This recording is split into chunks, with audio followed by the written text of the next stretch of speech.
Hey props, Crystal here from Crystal Williams Online, Elite Hair Care USA, Elite Total Body Care and Private Label Hair Care Company.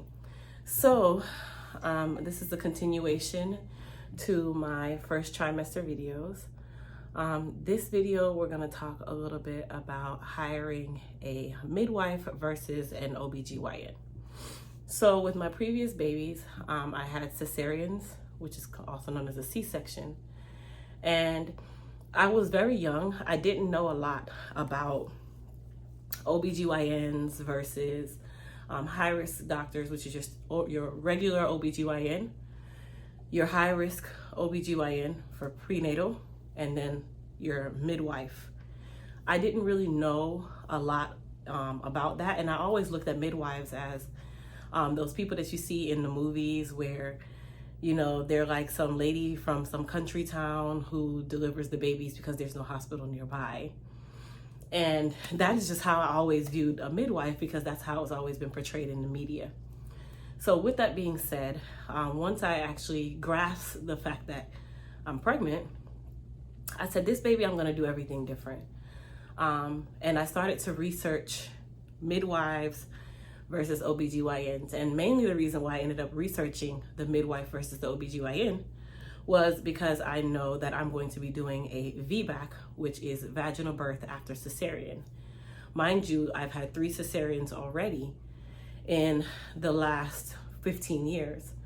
So OBGYNs there's some OBGYNs that you might find that are VBAC friendly. And then I'd say out of 100% pool of OBGYNs, 90% of them are not going to do it. Mainly because they look at it like a high risk. They want everything to be simple. There is no education on it. They just are stuck in their way and they just don't want to do it. So that was mainly the reason why I decided to go the midwife direction. And when I said midwife, I can also say birthing center. But because I've had 3 cesareans, I will not be giving birth at home or in a birthing center. I will be at a hospital. But I still wanted to go to a midwife that understood my viewpoint as to why I wanted a VBAC that would support me in my direction and my mindset of why I want a VBAC.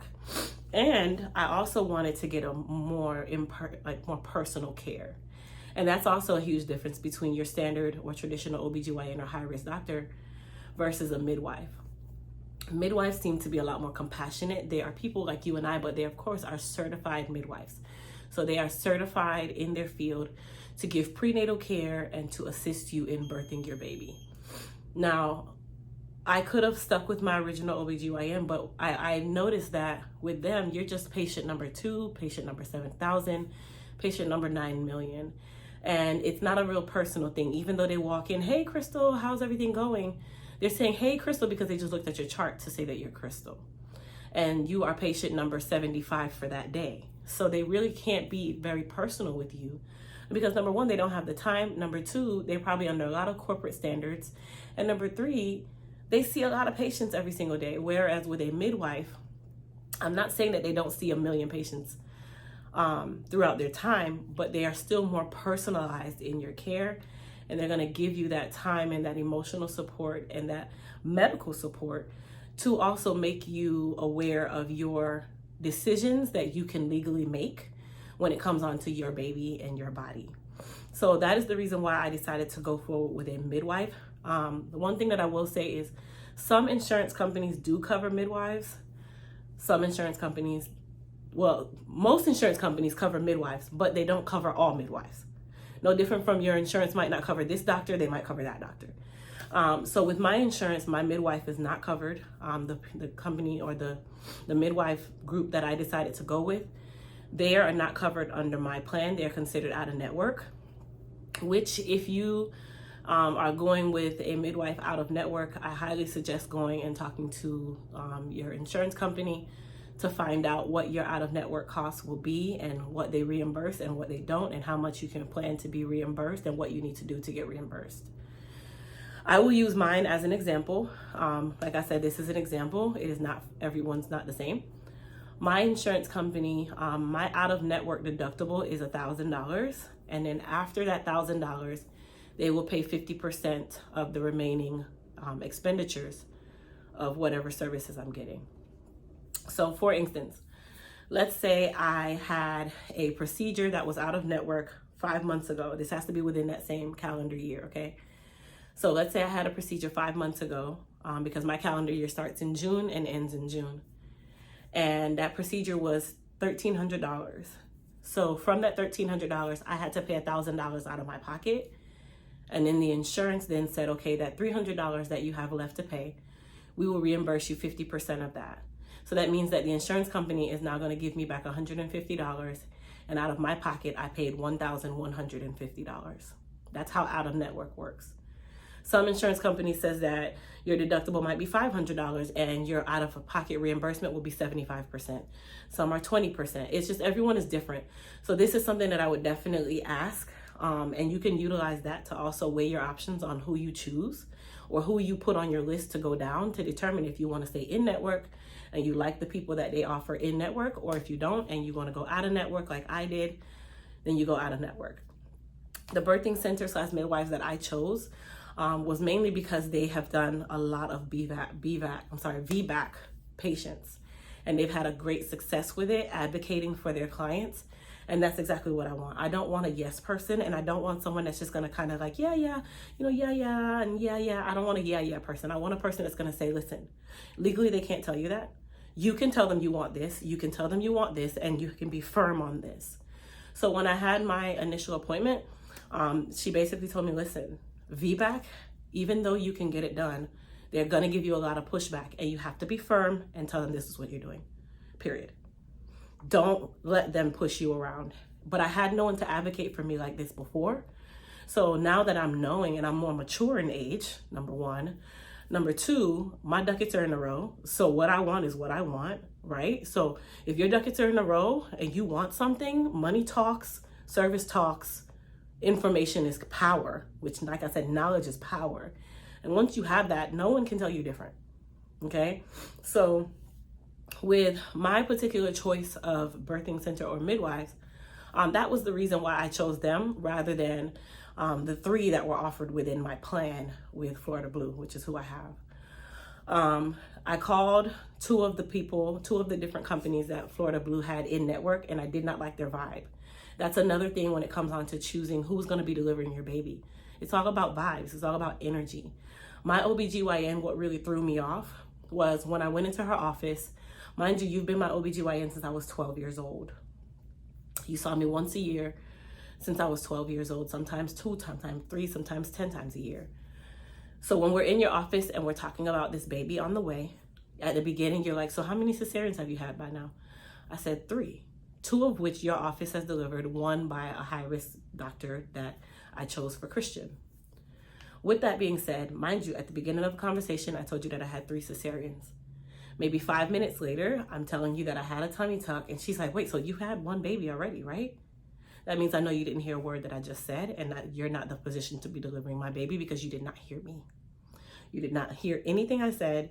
You literally glanced over it because I understand your mind is going a million miles an hour and you have a standard that you have to keep up. You got to get them in. It's a factory. So that kind of is what really made me make a sound decision to say, no, I'm not going to do it this way. I think I'm going to go the more personal way. And when I contacted them, basically they were like, the cost for them to give me my prenatal care, because I cannot use a birthing center or an at-home birth, instead of it being $7,000, it's actually $2,500, and they would do my prenatal care from beginning all the way up until I deliver the baby. But they do not deliver the baby because I have to be in a hospital and I have to use a hospitalist for the delivery of the baby, mainly because of the seriousness of what I'm doing. And because I've already had 3 cesareans, there is a risk, of course, for uterine rupture or whatever. And I need to be in a hospital if that happens so they can instantly do what they need to do and go from there. So I was like, okay. You know, I was kind of worried because when he said that they won't be at the hospital with me, I'm like, okay, so why am I going with a midwife? So I called my cousin. Shout out to my cousin Tanisha Bibbs, who is a board certified doula in Atlanta, Georgia. I called her and I told her my choices. I told her what I decided. I told her I was having a baby. And I was telling her that they won't be at the hospital with me. And she's like, well, Crystal, if they're not going to be at the hospital with you, then it's kind of redundant. So you need to hire what we call a birth doula or birthing doula. Now, I thought that a doula was really just postpartum. They come, they take care of the baby for you, they help you. That's all I knew a doula for. And then my cousin broke it down and she gave me the education. Once again, knowledge is power. And she's like, Crystal, there's different doulas just like there's different doctors. She's like, I do birthing, but my specialty is postpartum. So I choose to do more postpartum than birthing. But she's like, there's different doulas that specialize in different things. We all can do them all, but you need to get what we call a birthing doula. That birthing doula basically follows you through your pregnancy. When you go into labor, they labor with you. When you go into, I'll come get you in a second. When you go into active labor, they're at the hospital with you. They advocate for you. They make sure that things are getting done the right way. They set up your room to make sure that your room or even the OR that you're in is tranquil and peaceful. They can put out a birthing plan for you that the hospital now has to follow to the legal parameters of what they have to follow and say, this is what we want for her. They can also advocate for me when I cannot advocate for myself by basically saying no. She specifically said she wanted to have a clear drape rather than a blue drape. She wants to be able to have skin to skin with her baby when the baby comes out. She wants to delay the cutting of the umbilical cord for 30 seconds, 60 seconds, 90 seconds, whatever the hospital standard allows. Now, some things you have to go by the standard of the hospital and their policies. Some things you can go around. She can say, hey, mom would like to breastfeed before you take her baby away. She could say, hey, we are going to be doing cord cell donations, so we want to make sure that we get as much time with the umbilical cord on the baby before we cut the cord for us to be able to get it done. Hey, we want to take her placenta and capsulize it, so she's going to be taking her placenta with her. We're not donating it to you for you to throw it away. She's going to take it and we're going to dehydrate it and make it into capsules for her. These are the different things that birthing doulas can offer. Now, most midwife or birthing centers also offer birthing doulas. Some of them don't have one in-house and they can recommend different companies for you to contact. And once again, it all goes by energy, energy, energy, and more energy. If this person does not rub you the right way, don't use them. If you don't like their vibe, don't use them, because remember, this is someone or some people who are going to be working with you hand in hand with you, your baby, and your body. And if you guys don't mesh, don't feel like you have to deal with them. And that was another thing. I didn't know that I could choose whatever doctor I wanted. I just knew that I went to my OBGYN. I didn't know that I could tell my doctor, hey, I know you said that you want me to deliver at 40 weeks, but I'm telling you, and I'm firm that I would like to deliver at 39 weeks. I would like to deliver at 39 weeks and 2 days. Hey, I know you want to schedule me for September the 1st, but I'd like to deliver on August the 25th within the legal parameters of what you can and cannot say. Now, not every doctor is going to be all open arms and say, yeah, you can make these decisions. Some are stuck in their way. But at the same time, I've learned that these are things that you can actually say and do. And these are things that will weigh your options on who you choose to deal with and who you allow to deal with you. So that is the main reason why I decided to go with a midwife team rather than just going with my regular OBGYN. I will honestly say that I have researched a lot more with this baby than any of my previous children, because I was in my 20s and all I just knew was I was having a baby, and it is what it is. Now I'm a very experienced mom. I am experienced with my body and I know what I want, and I'm just not allowing anyone to just sway that decision anymore. And I'm using the knowledge that I've gained in a very short period of time to help me make these determining factors for my life, my baby, and my body. Now, yes, I'm going to do a VBAC, but at the same time, I'm going in this with a very understanding attitude that if for some reason I am laboring for way too long and my baby is just not coming out, or it's putting more stress on my baby and myself, go right on ahead, let's do the cesarean. You gotta be realistic too. But I do want to actually fully labor with my child and and have a vaginal birth if God sees fit and my body sees fit. If not, then a cesarean, here we come, and it is what it is. But that is also the main reason why I'm so excited with this new baby, because I'm in a different place in life, in my mind and in my body.